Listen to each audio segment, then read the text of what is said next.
अगर आप लोगों से पूछे कि एक एटम का स्ट्रक्चर कैसा होता है तो जो ज्यादातर जवाब आपको मिलेगा वो ये कि एक एटम के सेंटर में होता है उसका न्यूक्लियस और उसके चारों तरफ सर्कुलर पाथ में रिवॉल्व कर रहा होता है इलेक्ट्रॉन्स। देखिए, ये एक कंप्लीट पिक्चर नहीं है, ये इनकम्प्लीट है और इसमें कुछ खामियां भी है, लेकिन इसे हम पूरी तरह से गलत भी नहीं कह सकते हैं क्योंकि यही वो एटॉमिक मॉडल है जो कि मॉडर्न एटॉमिक मॉडल का नींव रखता है। और इसे प्रूफ के साथ सबसे पहले जिन्होंने प्रपोज किया था वो थे अर्नेस्ट रदरफोर्ड, और इसके प्रूफ के तौर पे उन्होंने एक एक्सपेरिमेंट करवाया था हांस गेगर और अर्नेस्ट मार्स्टन से, जो एक्सपेरिमेंट आज अल्फा स्कैटरिंग एक्सपेरिमेंट के नाम से जाना जाता है। इसे रदरफोर्ड अल्फा स्कैटरिंग एक्सपेरिमेंट या फिर Geiger Marston alpha scattering experiment भी कहा जाता है। वैसे ये जो एटॉमिक मॉडल है रदरफोर्ड एटॉमिक मॉडल, इस एटॉमिक मॉडल तक रदरफोर्ड कैसे पहुंचते हैं, इसके लिए आपको ये समझना होगा कि ये जो अल्फा स्कैटरिंग एक्सपेरिमेंट है ये एग्जैक्टली कैसे कंडक्ट करवाया गया था और इसका रिजल्ट क्या आया था। तो चलिए सबसे पहले हम देखेंगे कि ये अल्फा स्कैटरिंग एक्सपेरिमेंट एग्जैक्टली क्या हमें बताता है और ये एक्सपेरिमेंट एग्जैक्टली है क्या।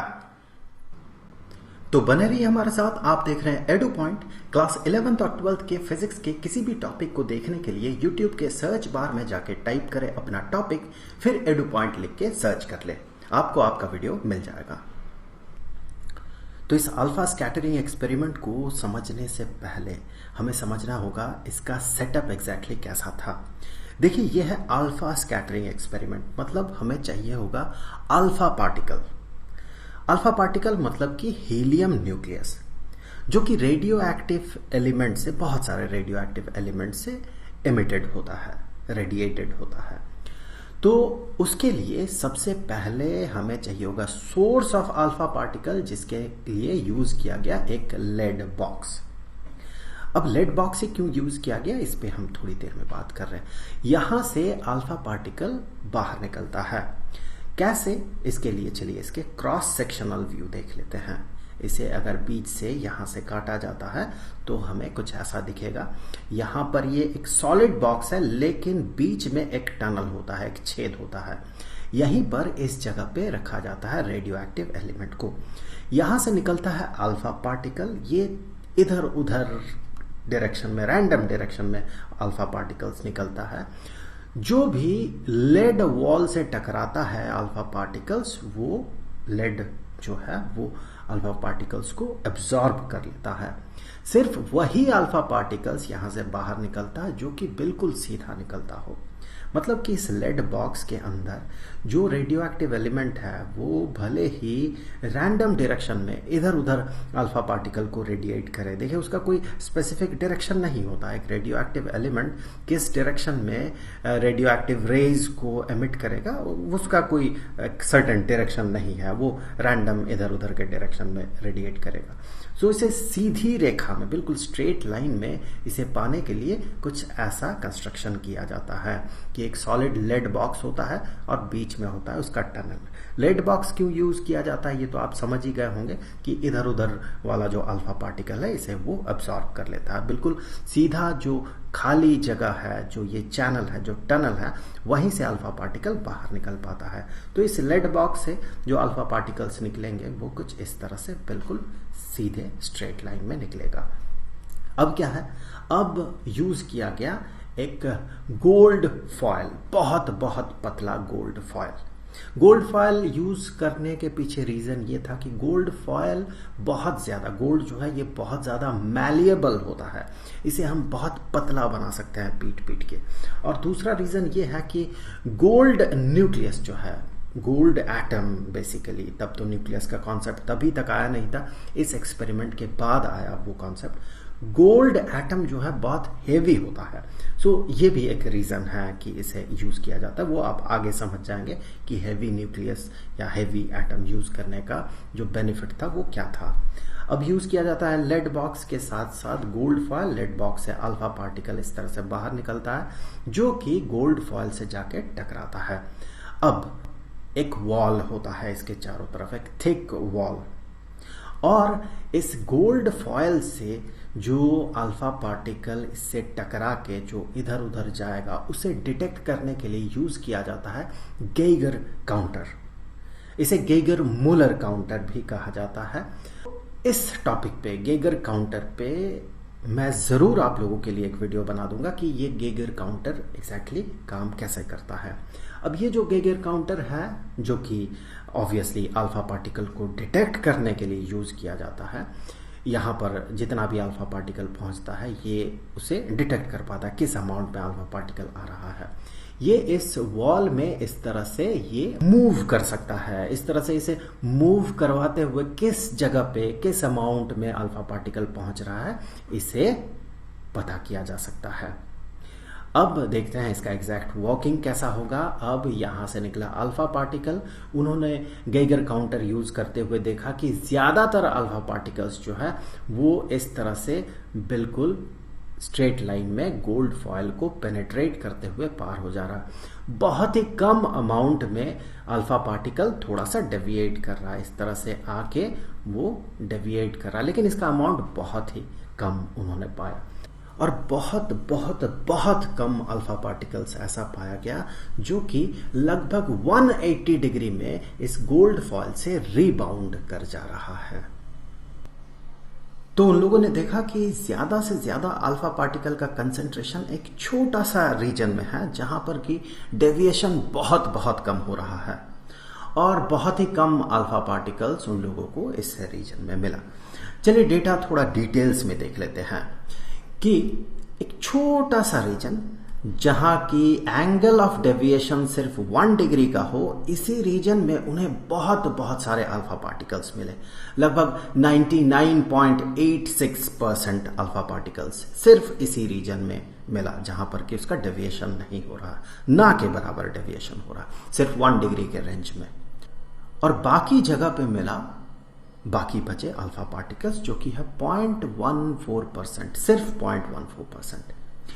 और थोड़ा डिटेल्स में बात करते हैं कि जिन अल्फा पार्टिकल्स का डेविएशन 90 डिग्री से ज्यादा हो रहा, मतलब इस रेंज में मिल रहा है, उसका अमाउंट देखा गया तो वो पाया गया 8000 में 8000 अल्फा पार्टिकल्स जब यहां से रेडिएटेड हो रहा है वो गोल्ड फॉयल से 90 डिग्री से ज्यादा डिफ्लेक्टेड हो रहा है, या फिर कहें एंगल ऑफ डेविएशन 90 डिग्री से ज्यादा हो रहा है, विच इज 0.0125%, बहुत ही कम, बहुत ही कम।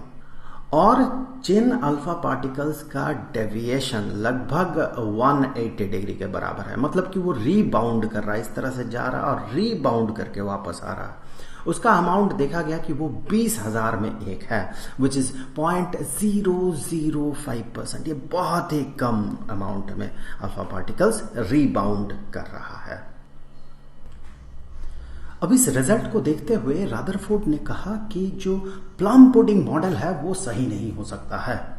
उस समय प्लम पुडिंग मॉडल ये प्रचलन में था।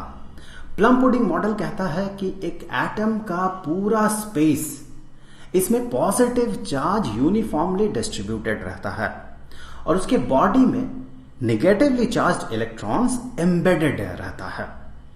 अब अगर ये सही हुआ तो फिर रदरफोर्ड आर्ग्यूमेंट देते हैं कि अगर ये सही होता तो फिर जो गोल्ड फॉयल है उसका जो बॉडी है उसमें एटम्स जो है वो एरे बना के रहेगा, इस तरह से एक एटम, उसके बाद दूसरा, उसके बाद तीसरा, एक के बाद दूसरा, लगातार एटम्स रहेंगे।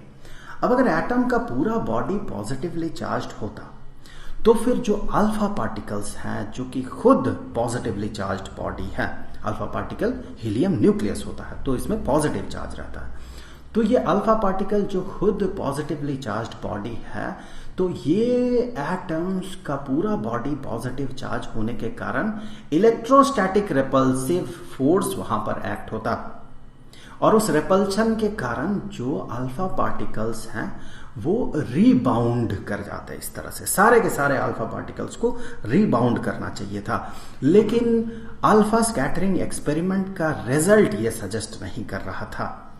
तो रदरफोर्ड ने ये कहा कि प्लम पुडिंग मॉडल सही नहीं हो सकता है और उन्होंने इस रिजल्ट से जो कंक्लूड किया वो बड़ा ही इंटरेस्टिंग चीज है। उन्होंने ये कंक्लूड किया कि जो एटम है उसमें पॉजिटिव चार्ज यूनिफॉर्मली डिस्ट्रीब्यूटेड नहीं होता पूरे स्पेस में, बल्कि पॉजिटिव चार्ज उसके सेंटर में कंसंट्रेटेड होता है, एक बहुत ही छोटा जगह लेके। सो एटम का ज्यादातर हिस्सा खाली रहता है और इसका जो सेंटर है वहां पर positive charge and most of the mass रहता है।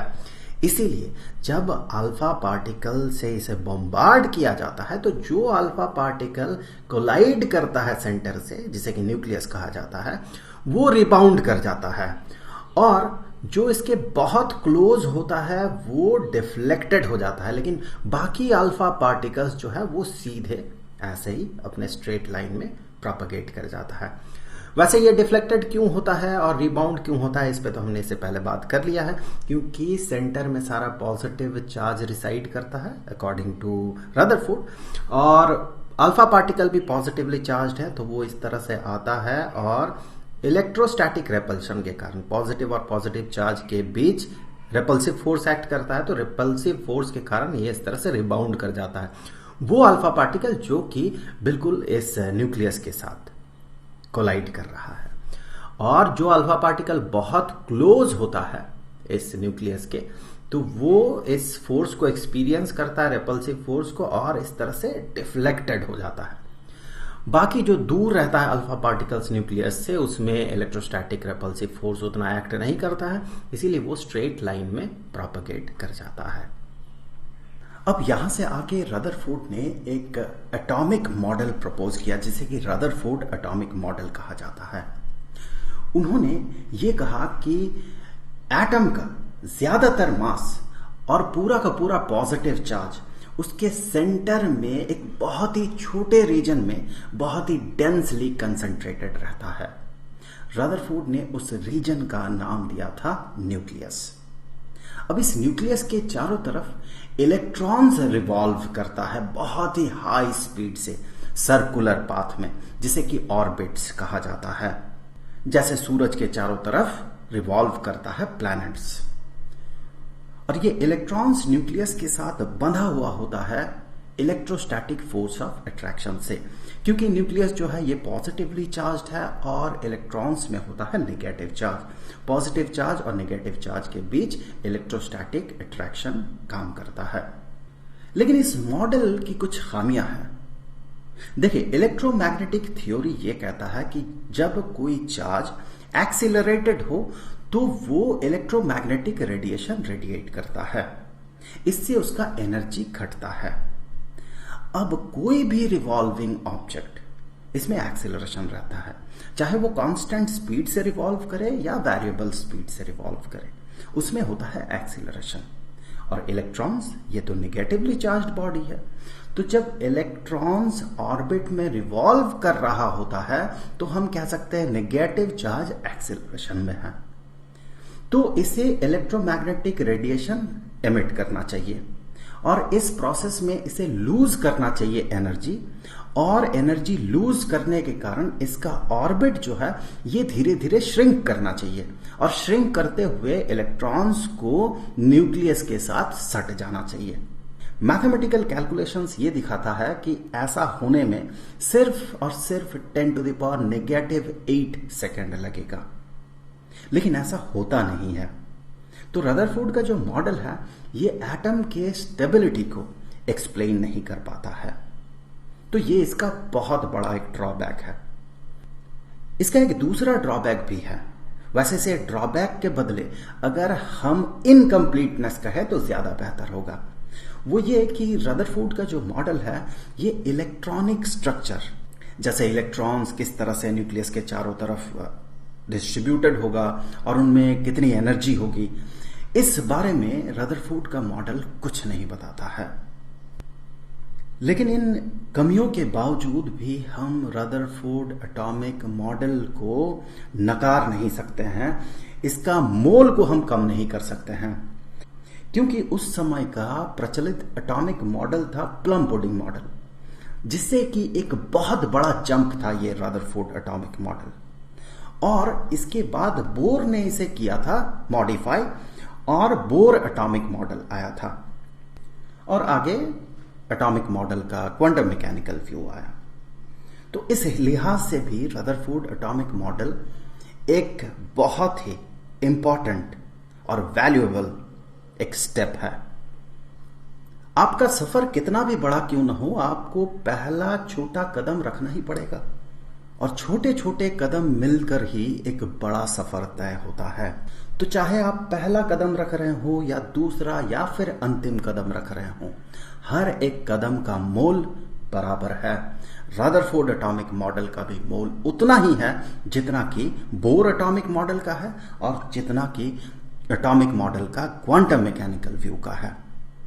तो मुझे उम्मीद है कि यह वीडियो आपके लिए हेल्पफुल रहा होगा। क्लास 11th के केमिस्ट्री के चैप्टर स्ट्रक्चर ऑफ एटम का जो प्लेलिस्ट है उसका लिंक आपको नीचे डिस्क्रिप्शन में मिल जाएगा और रिलेटेड बहुत सारे वीडियोस का लिंक भी आपको डिस्क्रिप्शन में मिल जाएगा। तो उम्मीद है कि अगले वीडियो में फिर मुलाकात होगी। तो मिलेंगे आपसे अगले वीडियो में, तब तक के लिए खुश रहें। Good bye.